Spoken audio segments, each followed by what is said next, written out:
Assalamualaikum warahmatullahi wabarakatuh. Melanjutkan materi kita. Pada bagian keempat ini kita akan bicarakan tentang panjang ikatan dan sudut ikatan. Apa itu panjang ikatan? Panjang ikatan itu adalah jarak yang memisahkan inti dari dua buah atom. Jadi kalau kita perhatikan di sini, kita contohkan misalnya H dengan Cl misalnya, maka panjang ikatannya itu adalah ini. Kemudian contoh yang lain misalnya H2O. Nah seperti ini. Ini juga ada panjang ikatannya, ya.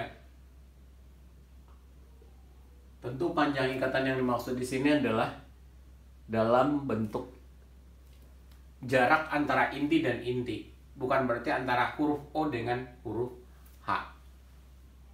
Dan biasanya satuannya adalah Armstrong. Untuk OH ini adalah 0,96 Armstrong. Selanjutnya, bila lebih dari dua atom dalam molekul, maka dia akan membentuk sudut ikatan. Kalau di sini kan cuma dua, HCl, maka tidak ada sudutnya. Tetapi kalau di sini HOH, maka nanti dia akan membentuk sudut ikatan. Mana yang sudut ikatan? Nah, inilah sudut ikatan yang dimaksud. Untuk HOH ini sudut ikatannya adalah sekitar 104,5 derajat. Contoh yang lain,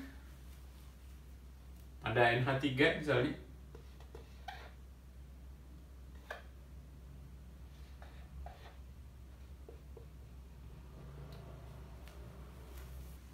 Nah, ini juga akan membentuk sudut ikatan, ya.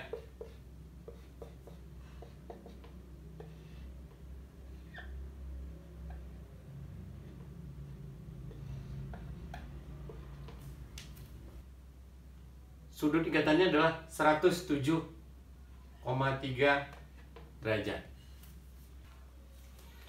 Kebanyakan struktur organik itu mengandung lebih dari 3 atom. Jadi nanti dia akan berada pada ruang dan berdimensi 3 tentunya. Terus seperti apa kita menuliskannya? Contoh yang tadi sebenarnya sudah kita tulis, NH3. Situ dituliskan ada N, kemudian ada yang garisnya biasa, kemudian ada yang seperti ini, biji tebal begini.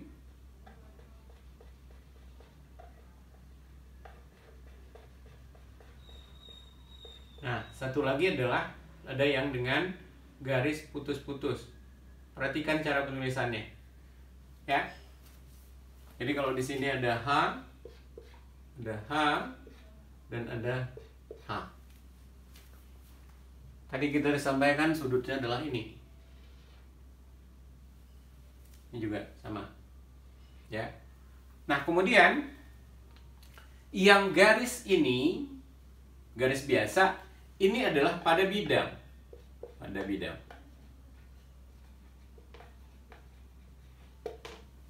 Sedangkan yang garis ini, yang bagi tebal ini adalah mendekati kita. Mendekati. Sementara kalau untuk yang putus-putus, ini adalah menjauhi kita. Menjauhi. Artinya, ya, kalau boleh digambarkan ini berada pada bidang ini, sementara kalau yang H yang ini biji tebal berarti dia ke sini, sementara kalau H yang putus-putus dia berada di belakang papan tulis kita ini. Atau kalau kita gambarkan dengan model molekul seperti ini, ya. Jadi kalau dilihat di sini diperhatikan, ya.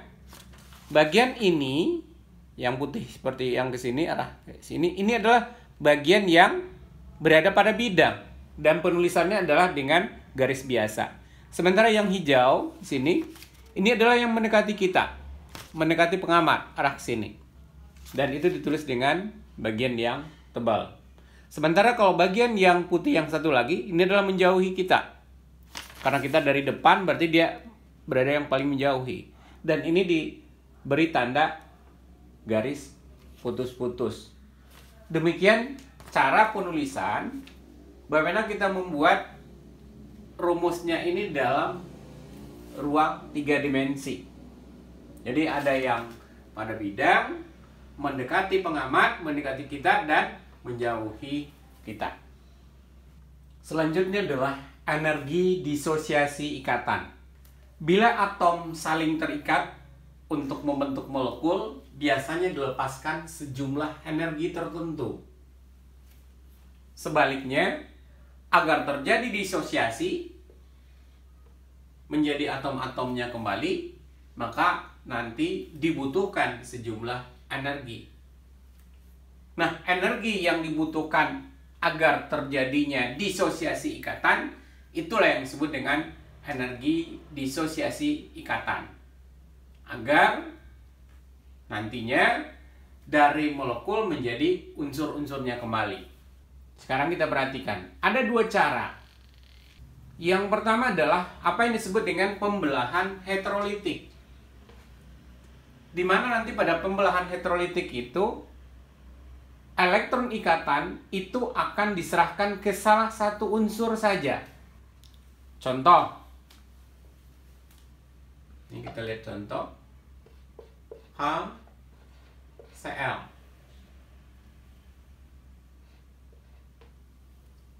Jadi kalau seperti ini berarti elektron ikatan, ini berarti ada 2 elektronnya, berarti dipindahkan kedua-duanya. Ada Cl. Sehingga nanti yang akan terbentuk itu adalah H, ya, yang sudah kehilangan elektronnya, dan Cl. Belum bikin muatannya, karena kita ingin menghitung sendiri muatannya. Seperti yang sebelumnya kita udah belajar tentang muatan formal. Jadi kalau kita lihat di sini H, elektronnya sudah pindah kedua-duanya ke Cl. Berarti di Cl sekarang sudah 8, di H tidak ada sama sekali. Berarti dengan demikian, berapakah muatan dari H? Sama seperti yang sebelumnya, cara menghitungnya. Elektron valensi dari H itu adalah 1, ikatannya tidak ada, elektron bebas juga tidak ada. Sama dengan 1 atau positif 1. Makanya di sini dia akan bentuk H+. Sedangkan di sini Cl, kita tahu bahwa Cl itu elektron valensinya 7. Ikatannya ada enggak? Tidak ada. Bebasnya ada 1, 2, 3, 4, 5, 6, 7, 8. Karena memang dia tidak terikat. Sehingga totalnya adalah -1. Makanya di sini dia akan menjadi -1. Itu contoh yang pertama. Contoh yang lain, ya, yang heterolitik misalnya H2O.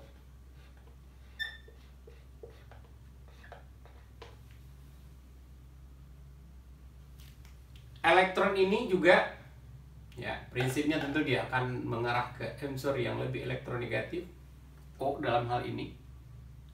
Sehingga seperti yang tadi juga, H di sini juga akan kehilangan elektron, dan di sini nanti akan bentuk OH. Ya. Nah, dengan cara yang sama nanti kita akan dapatkan bahwa ini muatannya adalah positif, H-nya. Sementara O-nya negatif, sehingga dia akan bentuk OH- biasanya ditulis. Tapi tadi seperti yang kita sampaikan sebelumnya, bahwa yang negatif itu sesungguhnya adalah O-nya.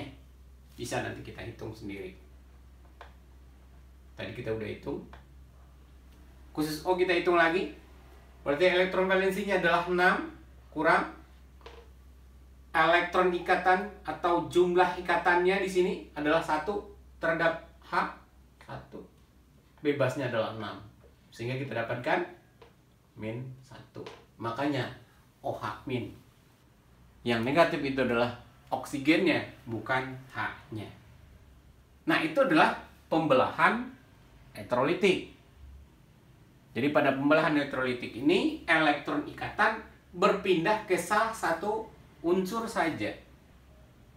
Lain halnya dengan pembelahan homolitik. Pada pembelahan homolitik, elektron ikatan itu akan terbagi menjadi kedua unsur yang terikat. Kalau di sini mungkin biasa disampaikan atau dituliskan dengan tanda panah seperti ini, di mana ujungnya itu 1. Mata ujung pancingnya itu seperti ujung panahnya ini 1. Itu menandakan bahwa elektron yang 2 ini dibagi 2.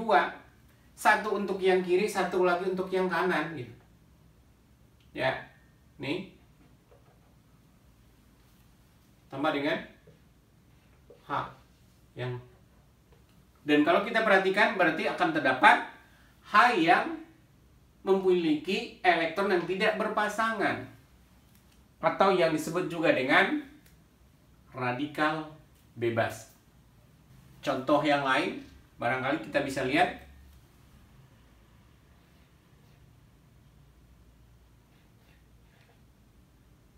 ini dengan H. Misalnya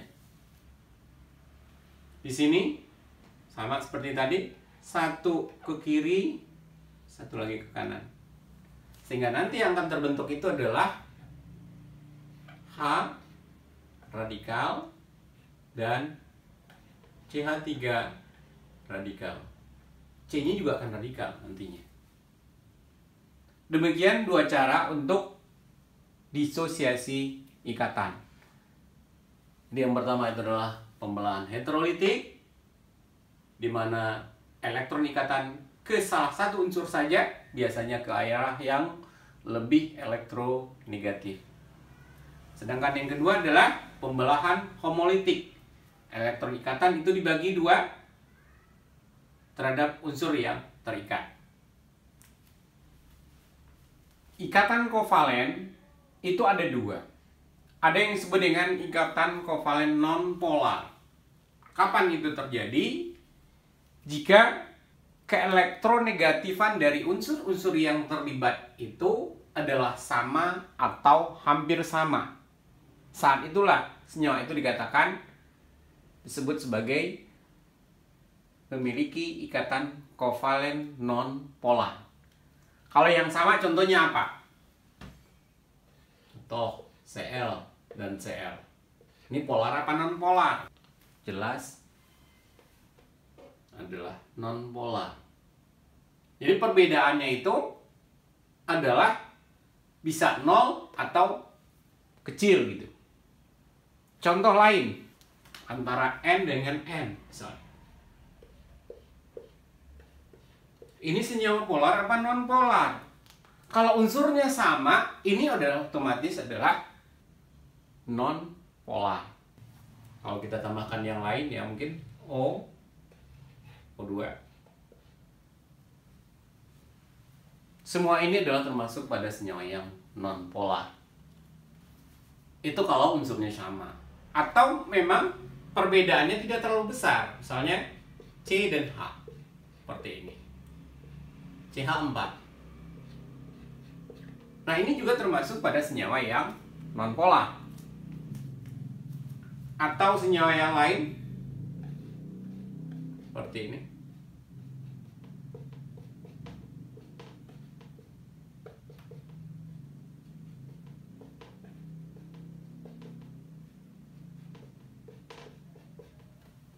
Kalaupun nanti terdapat perbedaan antara H dan C keelektronegatifannya, tetapi perbedaannya tidaklah terlalu besar, maka ini termasuk kepada ikatan kovalen non-polar.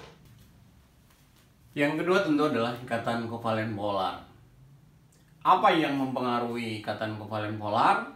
Yang mempengaruhi itu ada dua di sini. Yang pertama adalah memiliki perbedaan keelektronegatifan yang besar. Apa contohnya?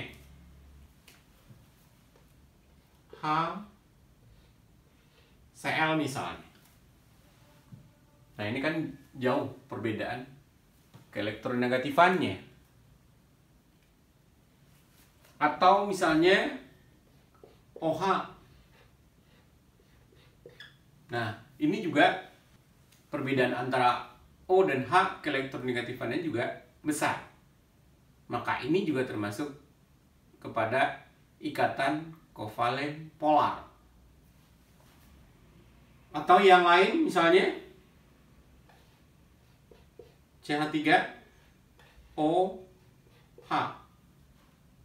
Nah, antara C dan O itu juga besar perbedaannya. Itu juga nanti katanya juga polar. Kemudian faktor yang kedua apa? Apa yang disebut dengan polarizabilitas? Yaitu kemampuan sebuah awan elektron untuk didistorsi atau nanti diubah bentuknya sehingga dia akan mengimbas kepolaran.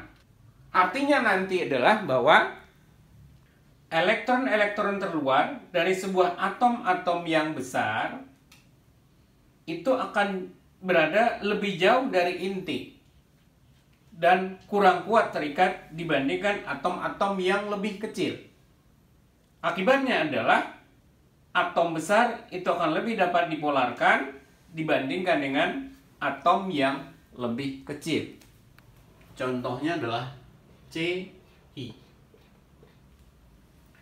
Meskipun perbedaan keelektronegatifan antara C dan I itu memang tidak terlalu jauh. Tetapi seperti yang kita sampaikan tadi bahwa I itu memiliki ukuran yang sangat besar. Akibatnya adalah dia lebih mudah untuk didistorsikan sehingga dia akan lebih polar. Yang berikutnya adalah bagaimana penulisannya. Ada dua cara penulisan untuk senyawa ikatan kovalen polar ini. Yang pertama adalah dengan memberikan parsial positif dan parsial negatif. Contoh HCl, mana yang lebih elektronegatif? Adalah Cl. Berarti kita nulisnya nanti adalah Cl-nya adalah delta negatif, di H-nya adalah delta positif. Itu cara yang pertama. Cara yang lain seperti apa? Nah, cara yang lain adalah dengan memberikan panah seperti ini, HCl. Di mana panah arahnya itu adalah seperti ini, mengarahkan pada yang lebih elektronegatif. Nah, seperti itu. Jadi yang lebih elektronegatif berarti berada di ujung panah seperti ini. Pangkal panah itu yang lebih elektropositif. Jadi kalau misalnya kita tulis unsur yang lain, CH3, ini adalah ether ya, seperti ini. Maka berarti dari arah yang positif, ya ini dari C ke O yang lebih elektronegatif. Demikian juga kalau dari sini.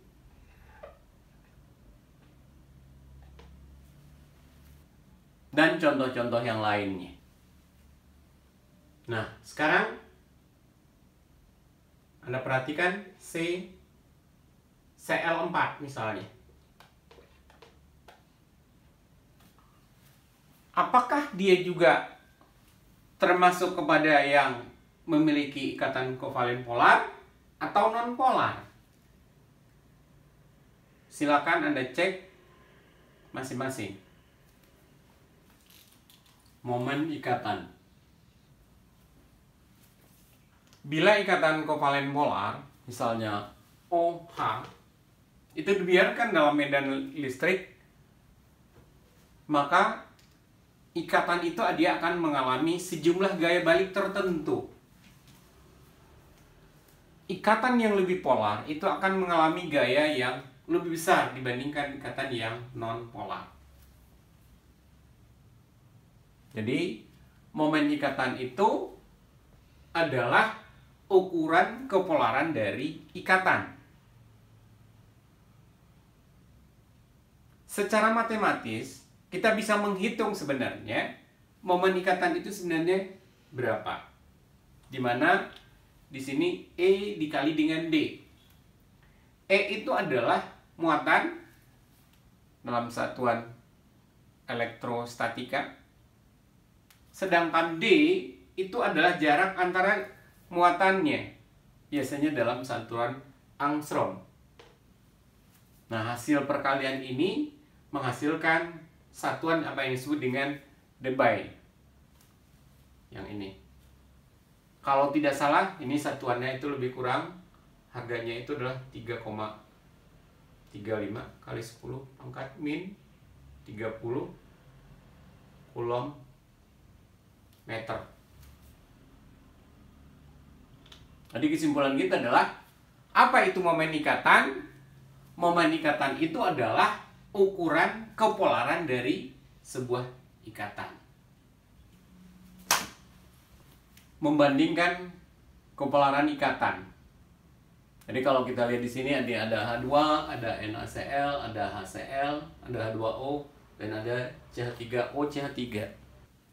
Karena ada itu, kita cek satu persatu jenis ikatannya seperti apa. Ya. Baru nanti kita akan urutkan. Yang pertama jelas bahwa H2. Nah, kalau H2 jelas bahwa ini unsurnya sama, ini adalah non polar. Ya, kovalen non polar. Berikutnya adalah NaCl. Nah, NaCl itu adalah merupakan garam. Dan ini garam biasanya adalah ikatannya adalah ikatan ion. Berarti adalah ikatan ion di sini. Baru HCl. Nah, Cl kalau kita lihat lagi, ini termasuk pada kovalen polar. Karena ada perbedaan antara OH dan Cl. Demikian juga dengan H2O. Ini juga termasuk pada kovalen polar. CH3O berarti nanti C mengikat O, ya, ini sedikit polar. Ya. Ini termasuk sedikit polar, ya. Kovalen polar. Nah, kalau kita ingin membandingkan atau mengurutkan, jelas bahwa yang paling polar itu adalah ikatan ion. Sepolar-polarnya ikatan kovalen polar, maka tetap yang lebih polar itu adalah ikatan ion. Maka kalau kita urutkan dari yang paling polar, berarti yang paling polar itu adalah NaCl. Baru kita bandingkan yang berikutnya adalah yang kovalen polar. Dari ketiga ini, HCl, HO, dan CO, tentu yang lebih polar itu adalah HCl dibandingkan HO. Ya, berarti yang berikutnya adalah HCl lebih polar dibandingkan dengan H2O. Dibandingkan dengan CH3. O CH3 dibandingkan dengan H2. Jadi itu sesuai dengan urutan kepolarannya. Jadi sekali lagi disampaikan bahwa ketika kita mengurutkan, jangan lupa bahwa ikatan ion tetaplah ikatan yang paling polar dibandingkan dengan ikatan kovalen polar yang lainnya. Makanya urutannya adalah NaCl lebih polar dibandingkan dengan HCl, lebih polar dibandingkan dengan H2O, lebih polar dibandingkan CH3O, CH3, lebih polar dibandingkan dengan H2. Momen dipol yang disimbolkan dengan U. Apa itu momen dipol? Momen dipol itu adalah jumlah vektor momen ikatan Jadi kalau kita bicara tentang vektor berarti arah ikut menentukan. Jadi dengan demikian, momen dipol itu sebenarnya adalah ukuran kepolaran dari molekul secara keseluruhan. Kita perhatikan contoh.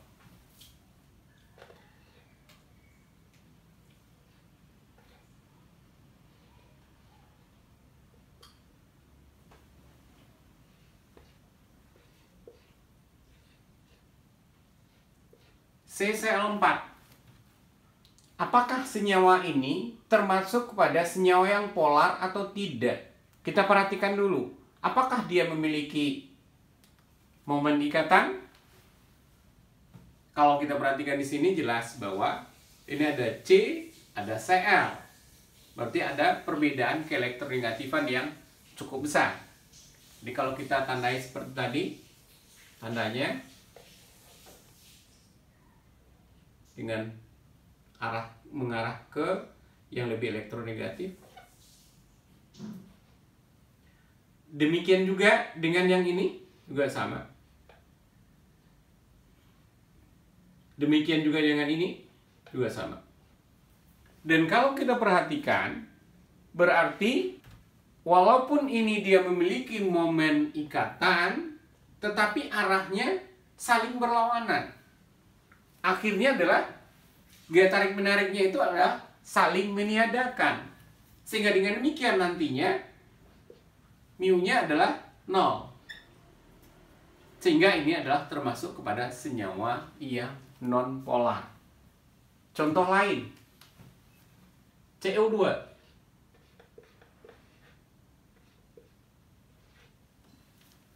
Kalau kita tanya, apakah CO2 memiliki momen ikatan? Jelas dia akan punya momen ikatan karena di sini ada C dan O. Ya. Tetapi pada sisi yang lain juga ada CO juga. Ibarat tarik menarik, satu menarik ke kanan, yang lainnya narik ke kiri. Akhirnya ya karena kekuatannya sama besar ya momen dipolnya jadi 0. Sehingga ini juga termasuk pada senyawa yang non-polar. Bagaimana halnya dengan H2O?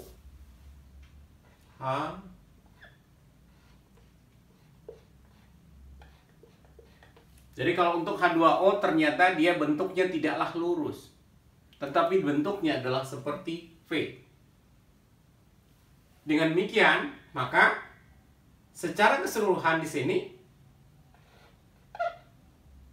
ya, tetap dia akan memiliki momen dipol. Kan kalau antara CO ya, satu narik ke kiri, yang satu lagi narik ke kanan. Kalau ini kan tidak. Ternyata harga untuk H2O itu harganya adalah 1,84 dibayar.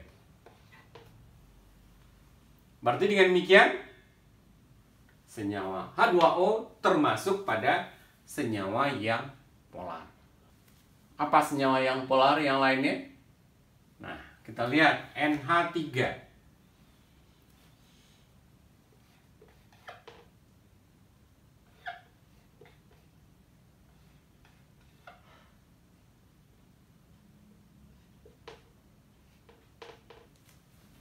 Juga sama sebenarnya, dia juga memiliki momen ikatan masing-masing, tetapi ini tidak saling meniadakan ya. Mu-nya itu adalah 1,43 baik.